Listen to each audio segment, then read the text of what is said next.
understand what is Islamophobia. The etymology of this word Islamophobia, to the word Islam is suffixed the word phobia. Phobia means an irrational fear or aversion to something.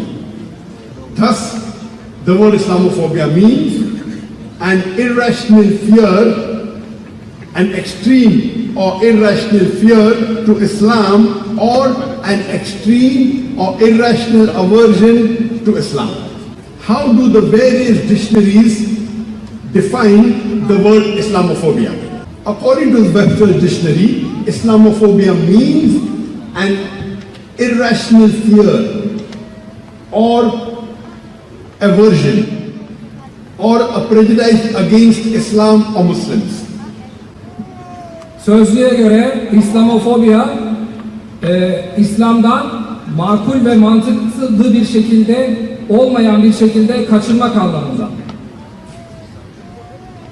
According to the Cambridge Dictionary, Islamophobia means an unreasonable fear or dislike or prejudice against Islam or the people following the religion of Islam or Muslims. If you read Wikipedia, the definition given by Wikipedia to Islamophobia is that Islamophobia is a fear or a dislike or a prejudice or hatred against Islam or Muslims, especially political Islam or Islamic culture. Let's discuss the timeline of this word Islamophobia. It was first used in the early part of the 20th century. Then it was again used as a new term in the 1970s. Then there was an increase in salient in the 1980s and 1990s. And it became more common and used throughout the world after the year 2000. Let us try and understand what is the complete and the correct meaning of the word Islamophobia. The word Islam is derived from the Arabic root word salam, which means peace. It's also derived from the Arabic word silm, which means to submit your will to Allah subhanahu wa ta'ala, Almighty God. Thus Islam means peace acquired by submitting your will to Allah subhanahu wa ta'ala, Almighty God. Thus the complete and correct meaning of Islamophobia is an extreme or irrational fear to peace. My question to the audience is that can any logical person ever fear peace? I'm asking this question again to the audience. That can a logical person ever fear peace? Though I don't understand Turkish, I assume it is a no. Türkçe bilmiyorum ama cevabınızın hayır olduğunu tahmin edebiliyorum. I'm sorry, I differ. There may be a small percentage, a very minute percentage, less than 0.001% who may yet logically fear peace. There are, though, a very few countries. There may be some companies, some institutions, very few organizations, and a small percentage of human beings who would logically fear peace. Let me give you some examples. Birkaç tane örnek vereyim. There are some countries and some companies who manufacture weapons for war. And these countries and companies, they thrive on selling weapons of war. These few countries and companies, they would fear peace and they would want that at least somewhere in the world, some countries should be engaged in war. Otherwise, they will go bankrupt. And we have several examples in the past couple of decades where wars were fought because they wanted wars to take place which would sell weapons. Many would call this as a conspiracy theory. But just a few months back, we had statements of Hillary Clinton on most of the major channels in the world. And she confessed that her predecessors and the previous presidents of USA, they were involved in the creation of Taliban and Al-Qaeda to fight a proxy war against Russia. She also confessed that the previous president spent billions of dollars in giving weapons to them so that they could fight this proxy war. We know that in May 2003, UK and USA, they waged a war against Iraq. They invaded Iraq. And they said that Iraq had weapons of mass destruction. Any intelligent human being would know that the main reason for invading Iraq was to have control over the oil well as to destroy one of the strongest army amongst the Muslim countries. KLCWT, which is the short form for, which means Kuala Lumpur Crime War Tribunal. It is a Malaysian organization formed from Kuala Lumpur instead of the International Crime Court, which is there in Hague, which is biased against the Muslim. This Kuala Lumpur Crime War Tribunal, in the year 2011, in November, they passed a judgment that George W. Bush, the former president of USA, and Tony Blair, the former prime minister of UK, were responsible in killing hundreds of thousands of innocent Iraqis. The judges also said that the former president of USA, George Bush, was responsible for forging documents against Iraq to prove these false documents to prove that Iraq had weapons of mass destruction. And they said that if George Bush or Tony Blair comes to Malaysia, we will arrest him and put him behind bars. Alhamdulillah, at least a Muslim country.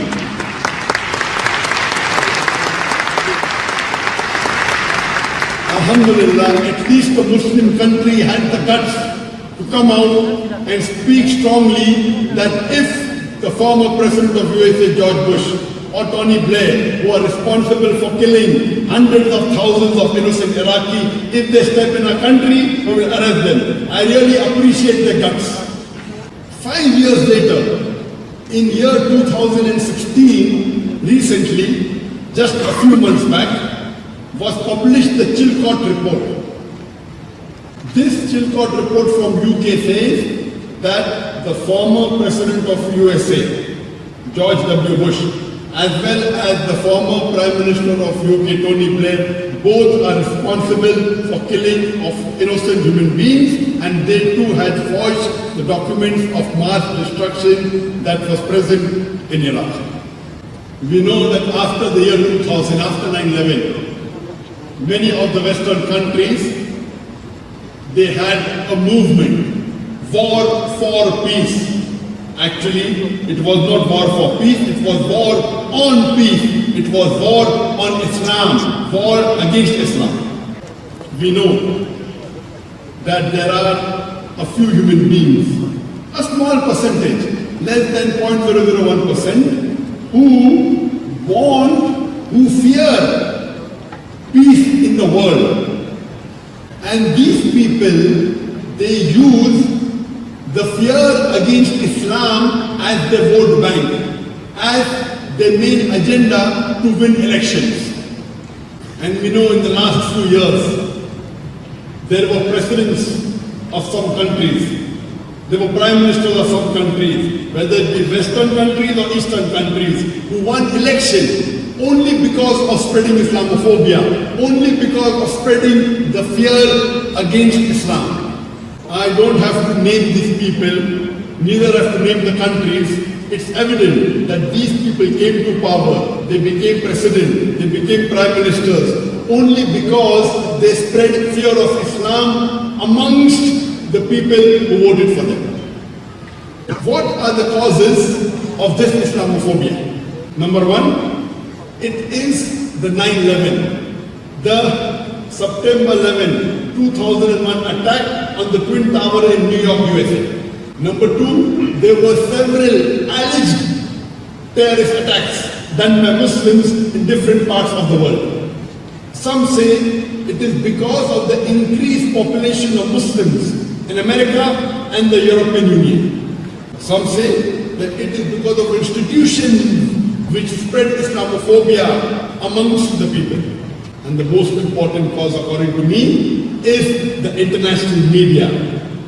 Today we find in the international media, with the international newspapers, the international radio station, the satellite channels, the television channels, the international internet, we find there is virulent propaganda regarding Islam. We will discuss about the international media later on. Let us first analyze the seerah of Prophet Muhammad Sallallahu Alaihi Wasallam. This English word Islamophobia did not exist at the time of the Prophet because English wasn't prevalent at the time of the Prophet in Arabia when he was present. There was a similar situation, the similar fear of Islam spread by the enemies of Islam at the time of the Prophet. The leaders of Makkah, including the Quraysh, they were afraid that Prophet Muhammad, peace be upon him, would spread the message of Islam.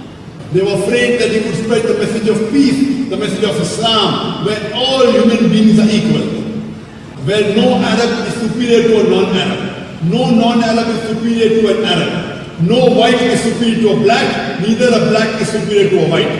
They were afraid of Islam spreading where all human beings would be equal. They were afraid that he would spread the message of peace, that there is no God but Allah. And this Allah alone is the creator, sustainer and cherisher of all the human beings in the world, of all the creatures in the world. They were afraid that they would have to give up their more than 360 idols that they had in the Kaaba in place of only one Allah.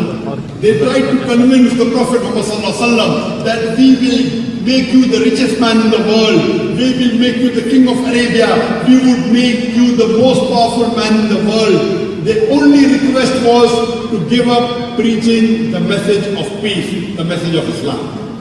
The Prophet replied that even if you give me the sun in my right hand and the moon in my left hand, I will not stop bearing the message of Islam, one Allah subhanahu wa ta'ala, until I die.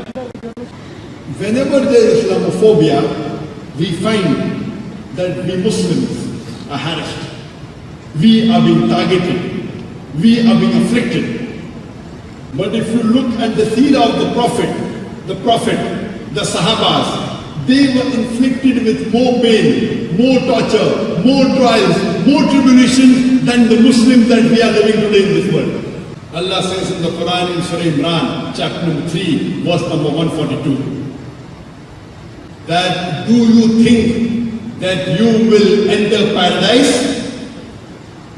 When Allah subhanahu wa ta'ala himself has not said who are the ones that will fight in his way, or who are the ones that are steadfast. Allah says in the Quran in Surah Baqarah, chapter number 2, verse number 214, that do you think you will enter paradise without being tested as those people who were tested who came before you? They were starved, they faced hardship, and they were in trouble.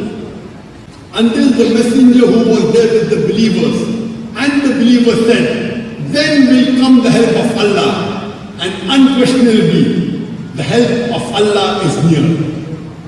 If you read Sahih Bukhari, word number 5, in the book of Virtues of the Companions, Hadith number 3612, here it says that the Sahabas, when they were persecuted by the Kuffars, they approached the Prophet while he was relaxing and leaning his back against the Kaaba on his foot, on his cloth. And they told the Prophet that will you ask help for us? Will you pray to Allah subhanahu wa ta'ala to help us?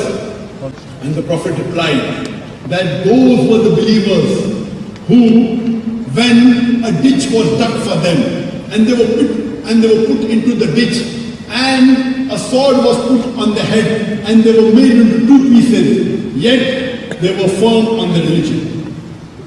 Those were the believers of the past. When they were combed, their body was combed with iron combs and the flesh removed from the bones and the nerves, and yet they were steadfast on the religion, on Iman. And the Prophet said, by Allah subhanahu wa ta'ala, this religion would yet be true until a man travels from Sana in Yemen to Hadramaut, only fearing Allah, like a wolf for a flock of sheep. And you are afraid now? Seyahat edecek zamana kadar devam edecektir. From the hadith we come to know that the Prophet was angry when the Sahabas came to the Prophet and asked the Prophet to pray for help. He said, if you look at the believers in the past, after so many trials and affliction and pain, yet they were steadfast, and you were already asking for help so soon. We know that during Islamophobia, the Muslims, they are harassed, they are looked down upon, their heart feels very low. This is the same thing happened at the time of the Prophet. Aynı şey Peygamber Aleyhisselatü Vesselam'ın zamanında da oldu. When the kuffar of Makkah were against the Prophet and there is allegation against him that he was a majnoon, he was a possessed person, he was a liar. And this time was revealed by Allah subhanahu wa ta'ala, Surah Inshirah, or Surah Shara, chapter number 94, verse 1 to 8. This was one of the few earliest revelations of the Quran. And Allah says in Surah Inshirah, Allah says, وَلَمْ نَشْرَحْ لَكَ صَدْرَكَ وَوَضَعْنَا عَنْكَ وِزْرَكَ الَّذِي أَنْقَضَ ظَهْرَكَ وَرَفَعْنَا لَكَ ذِكْرَكَ. Allah says that we have expanded your breast for you, and we have removed the burden from your very back, and we have raised you in high esteem and honor. Here Allah subhanahu wa ta'ala is asking three rhetoric questions. These are actually solace to the Islamophobia, a reply to the Islamophobia.